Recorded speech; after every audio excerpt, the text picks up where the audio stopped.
الله أكبر. لا حد يقول لي ليش عم تبكي. هاي دموع فرح.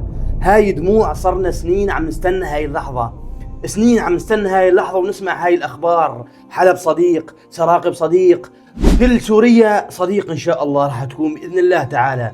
هاي دموع مو بس أنا، هاي الدموع راح تنزل مني، من كل واحد سوري حر شريف راح تنزل منه هاي الدموع لما بيسمع بلده تحررت. قال الله تعالى: ويومئذ يفرح المؤمنون بنصر الله. الله أكبر، الله أكبر. أخبار والله العظيم، أخبار تثلج الصدور، أخبار أفرحت الجميع. الله أكبر والعزة لله. أخواني المغتربين بحب أشكركم، والله راح ترجعوا بإذن الله تعالى رجعة عز، رجعة عز. راح ترجعوا وأنتم مرفوعين الرأس إن شاء الله. أنا كنت مغترب وعم بحس بالمغترب وإيش عم بيصير في المغترب في بلد الغربي.